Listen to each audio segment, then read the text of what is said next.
আসসালামু আলাইকুম ওয়া রাহমাতুল্লাহ। জিকে এডুকেশন ক্লাবে সকলকে স্বাগত জানিয়ে শুরু করছি সংখ্যা পদ্ধতির উপরে দ্বিতীয় লেকচার। প্রথম লেকচারে আমরা দেখেছিলাম যে কিভাবে সংখ্যা গঠন করা হয়েছে। আজকে আমরা প্রথমেই কিছু ডেসিমাল নাম্বারের সঙ্গে বাইনারি নাম্বার কম্পেয়ার করে নিই। ডিতে ডেসিমাল নাম্বার, বিতে বাইনারি নাম্বার। ডেসিমালে 0, 1, 2, 3, 4, 5, 6, 7, 8, 9, 1, 0, 1, 1, 1, 2, 1, 3, 1, 4, 1, 5, 1, 5 পর্যন্ত লিখলেই আমাদের আসলে হয়ে যায়। তবুও আমরা একটি 1, 6 লিখে নিলাম। ইকুইভ্যালেন্ট বাইনারি হচ্ছে 0, 1। 0 এবং 1-এর জন্য কিন্তু একই, বাইনারি যা ডেসিমালও তা। কিন্তু যেহেতু ডেসিমালে গিয়ে আমাদের 1-এর ডিজিট শেষ হয়নি, অর্থাৎ অঙ্ক শেষ হয়নি, কিন্তু বাইনারিতে গিয়ে 1-এ অঙ্ক শেষ হয়ে গেছে, সেই জন্য বাইনারি 2টা কিন্তু আলাদা ছিল। আমরা আগের লেকচারে দেখেছি 1, 0 ছিল। এবার 3-র পরে কিন্তু আমাদের এটা 1, 1। এটা কীভাবে এসছে সেটিও কিন্তু আমরা একটি ছোট যোগের মাধ্যমে দেখেছি। আজকে আসলে মূল উদ্দেশ্য ভালো করে যোগ শেখা। তো তার আগে আমরা সংখ্যাগুলো একটু লিখে নিচ্ছি যাতে আমাদের কোনো রকমের কনফিউশন না হয়। শিক্ষার্থীদের অনেকের মনে হতে পারে যে এই সংখ্যাগুলো কি মুখস্থ করতে হবে কিনা। আসলে একেবারেই মুখস্থ করতে হবে না। সংখ্যাটা সম্পর্কে আমাদের বোধগম্যতা নেই বলে আমরা কিন্তু ভাবছি যে সংখ্যাটি মুখস্থ করতে হবে। আসলে সংখ্যাটি মুখস্থ করতে হবে না।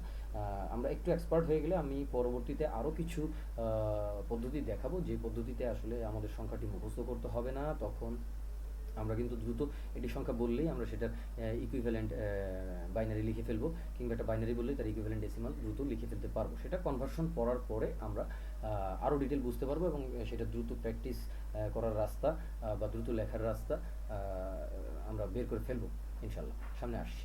সো আমরা কিন্তু 1, 1, 0 হবে। ঠিক এর সাথে এক যোগ করলে 1, 1, 1 হবে। ঠিক তার সাথে এক যোগ করলে 1, 0, 0, 0 হবে। এবং তার সাথে আবার এক যোগ করলে 1, 0, 0, 1। তারপরে এক যোগ করলে 1, 0, 1, 0। তারপরে আবার এক যোগ করলে 1, 0, 1, 1। তারপরে আবার এক যোগ করলে 1, 1, 0, 0। তারপরে আবার এক যোগ করলে 1, 0, 1,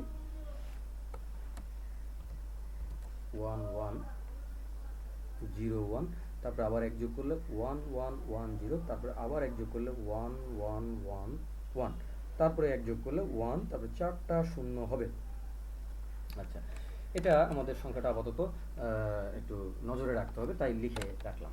পরবর্তীতে আর এগুলো নজরে রাখার জন্য আমাদের লিখে রাখতে হবে না, আমরা এমনিতেই বুঝতে পারবো কীভাবে যোগ করতে হবে, কীভাবে কী। যোগের জন্য আমরা ছোট্ট একটু নামতার মতো যদি একটু মনে রাখি আমাদের জন্য খুব ভালো হবে। সেটি নামটা আসলে মনে রাখার কিছু নেই, আমরা সবাই জানি জিনিসটা। তারপর যদি একটু মনে রাখার মতো করা যায় তাহলে খুব ভালো হয়। আমরা বলছি 1 নম্বর অঙ্ক 0 আর 0 যোগ করলে আমাদের 0 হবে। 2 নম্বর অঙ্ক 0, তার সাথে আমরা যদি 1 যোগ করি তাহলে আমাদের 1 হবে। 3 নম্বর অঙ্ক যদি 1-এর সাথে 0 যোগ করি তাহলে আমাদের কিন্তু 1 হবে। এ পর্যন্ত কিন্তু আমাদের খুব স্বাভাবিক লাগছে, কারণ আমাদের ডেসিমালে যে নিয়ম সেই নিয়মটা কিন্তু খেটে এসেছে। কিন্তু 4 নম্বরে আমাদের নিয়মটা একটু ব্যতিক্রম মনে হবে। 1-এর সাথে যদি আমরা 1 যোগ করি তাহলে কিন্তু আমাদের 1, 0 হবে, অর্থাৎ 1, 0 মানে হচ্ছে 2। 1-এর সাথে 1 যোগ করলে 2 হয়, তাই 1, 0 কিন্তু আমাদের বাম পাশে 2 লেখা আছে। 2 এর ইকুইভ্যালেন্ট কিন্তু 1, 0 লেখা আছে। হ্যাঁ, সো আমাদের কিন্তু এখানে 1, 0 চলে আসলো। আচ্ছা, এরপরে আমরা একটু আসছি, এই 4টাকে কিন্তু আমরা মোটামুটি নামতার মতো মনে রাখবো। তার মধ্যে শুধু ব্যতিক্রম হচ্ছে 4 নাম্বারটা। 4 নাম্বারটাই একটু ঝামেলা মনে হচ্ছে অনেকের কাছে, যে 4 নাম্বারটা একটু আলাদা লাগছে। স্বাভাবিক, এটা নাম্বার সিস্টেম পার্থক্যের কারণে এই শুধু 4 নাম্বারটাই ডিফারেন্ট হয়ে গেছে আর কি। হ্যাঁ, তো এখন আমরা আসছি যে 4 নাম্বারটা লেখা শেষ। এবার আমরা একটু যোগে চলে আসি।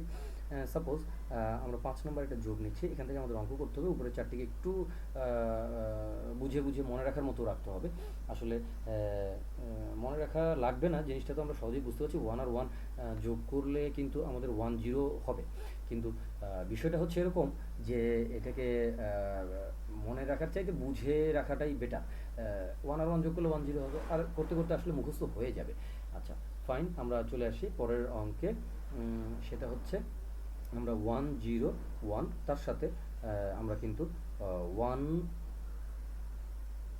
1, 1, 0 যোগ করছি। ফাইন, তাহলে 1 এবং 0 যোগ করলে আমাদের হচ্ছে কিন্তু 0। হ্যাঁ, তারপরে আমরা দেখতে পাচ্ছি যে 0 এবং 1 এটা আমাদের যোগ করলে কিন্তু আসতেছে 1।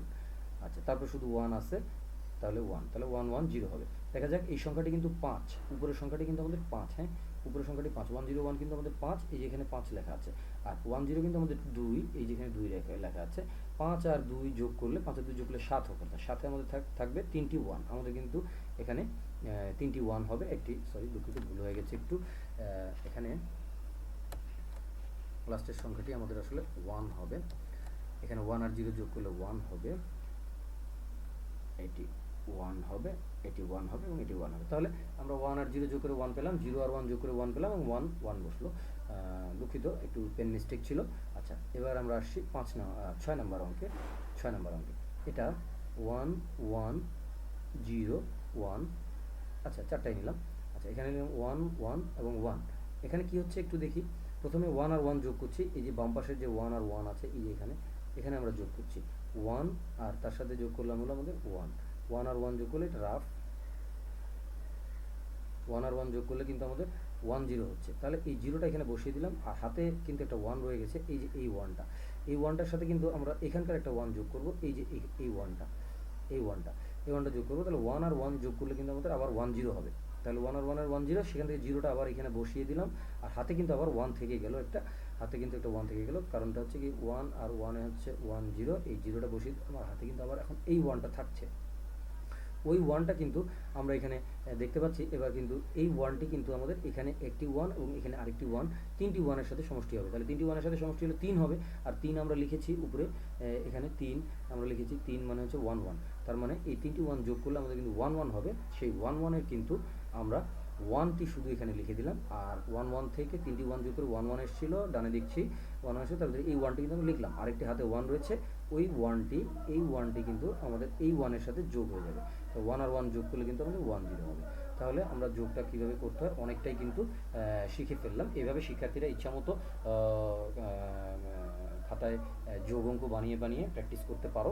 আর হচ্ছে যে তোমাদের ক্যালকুলেটরে কিন্তু এটার অপশন রয়েছে, সেই অপশনগুলো নিয়ে আমরা আরেকদিন কথা বলবো। আজকে আমরা যোগ শিখলাম। ধন্যবাদ। গুরুকুল এডুকেশন ক্লাবের সঙ্গেই থাকুন সবাই, এবং গুরুকুল এডুকেশন ক্লাবকে সাবস্ক্রাইব করুন। আমাদের লেকচারগুলি সকলের কাছে পৌঁছে দেওয়ার জন্য যথাযথভাবে শেয়ার করুন। ধন্যবাদ সকলকে।